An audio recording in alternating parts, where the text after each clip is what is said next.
आप कहीं पर भी बैठे बैठे अपना मोबाइल फोन हाथ में लेते हैं, स्क्रीन देखना शुरू करते हैं और फिर धीरे धीरे धीरे मोबाइल फोन में देखते ही चले जाते हैं और ये एक अंधे कुएं की तरह होता है और आपको पता ही नहीं चलता कि कब घंटों निकल गए।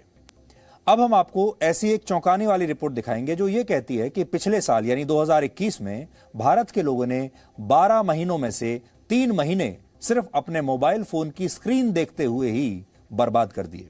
भारत के लोगों को अपने मोबाइल फोन और इंटरनेट का इतना नशा है कि वो अपने दिन के लगभग 5 घंटे अपने मोबाइल फोन पर ही बिता रहे हैं। कल ही हमने आपको बताया था कि भारत दुनिया का सबसे युवा देश है और अगले 20 वर्षों में भारत के युवाओं ने अगर परिश्रम किया तो भारत सुपर पावर बन जाएगा, क्योंकि ये अगले 20 साल ही भारत के परिश्रम करने का समय होगा, वक्त होगा, अगर भारत को विश्व गुरु बनना है तो। लेकिन अगर स्थिति ऐसी रही तो भारत के लोग अगले 20 वर्षों में लगभग 4.5 वर्ष मोबाइल फोन पर बिता देंगे, बर्बाद कर देंगे और 6.5 साल सोते हुए गुजार देंगे। तो फिर ये लोग काम कब करेंगे?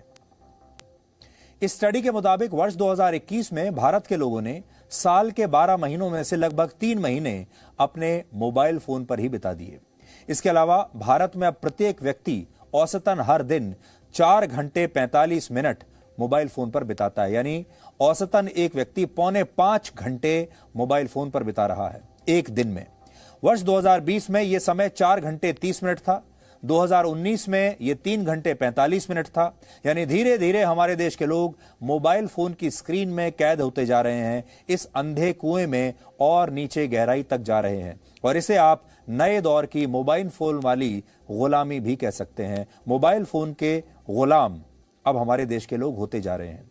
इस गुलामी के खतरों का अंदाज एक युवा मोबाइल फोन पर रोजाना औसतन 5 घंटे बिताता है तो इस हिसाब से वो अगले 20 साल में अपने 4 साल 2 महीने सिर्फ मोबाइल फोन पर ही बर्बाद कर देगा। अगर वो प्रतिदिन औसतन 8 घंटे की नींद लेता है तो इस तरह वो लगभग 6 साल 7 महीने का समय सोने में गुजार देगा। यानी अपने अगले 20 साल में से वो लगभग 11 साल सोने में और मोबाइल फोन का इस्तेमाल करने में नष्ट कर देगा। और जो बाकी 9 साल बचेंगे उसमें युवाओं पर अपने देश को सुपर पावर बनाने की जिम्मेदारी होगी। हालांकि इस समय भी वो देश को विश्व गुरु बनाने के लिए परिश्रम करना चाहेंगे या नहीं, ये भी एक बहुत बड़ा सवाल है। भारत के लिए चुनौती इसलिए भी ज्यादा है क्योंकि हमारे देश के युवा अपनी नजरें मोबाइल फोन से हटाना ही नहीं चाहते। स्क्रीन टाइम के मामले में भारत पूरी दुनिया में 5वें नंबर पर है। स्क्रीन टाइम का मतलब होता है कि लोग दिन भर में कितना समय अपने मोबाइल फोन, अपने लैपटॉप, कंप्यूटर या फिर किसी और गैजेट की स्क्रीन को देखते हुए गुजारते हैं।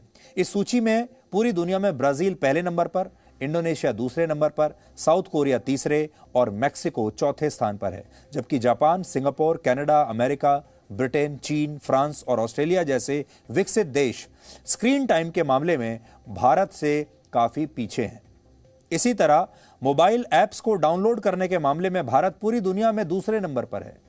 पिछले साल 2021 में भारत में 2670 करोड़ ऐप्स डाउनलोड किए गए। हालांकि इस मामले में चीन पहले नंबर पर रहा, वहां पिछले साल 9840 करोड़ ऐप्स डाउनलोड किए गए हैं। भारत में इस समय 46 करोड़ से ज्यादा बच्चे ऐसे हैं जिनकी उम्र 18 साल से कम है। अगर ये 46 करोड़ बच्चे अपना एक अलग देश बनाएं तो आबादी के लिहाज से यह दुनिया का तीसरा सबसे बड़ा देश बन सकता है, सिर्फ हमारे बच्चों का ही देश। ये वो 46 करोड़ बच्चे हैं जो अगले 20 वर्षों में भारत की वर्कफोर्स बनेंगे।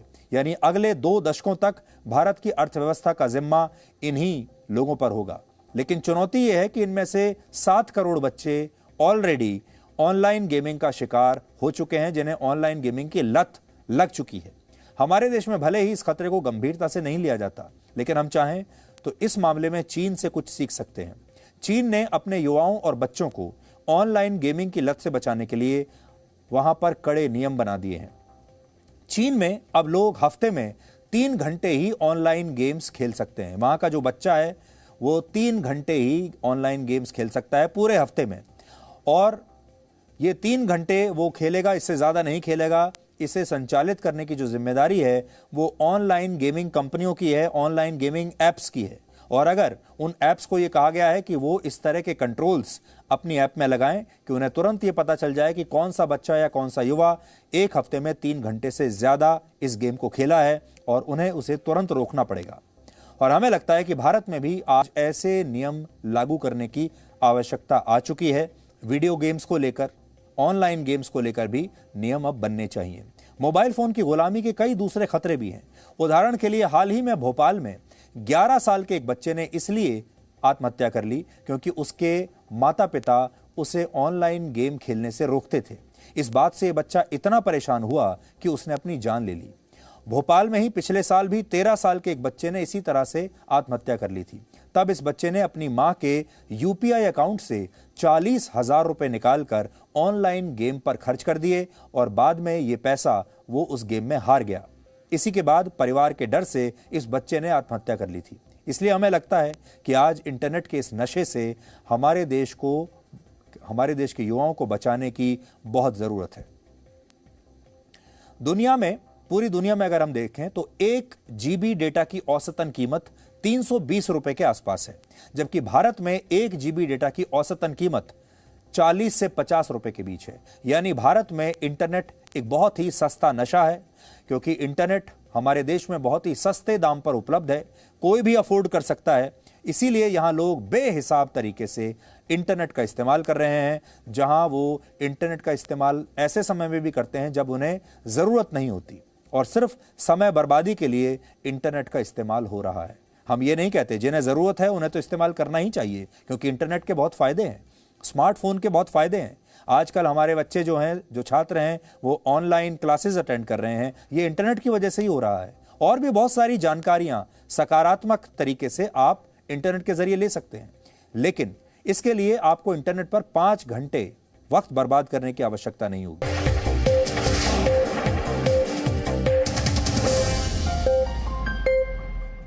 Presenting V News app, available on Google Play and App Store. Download it now.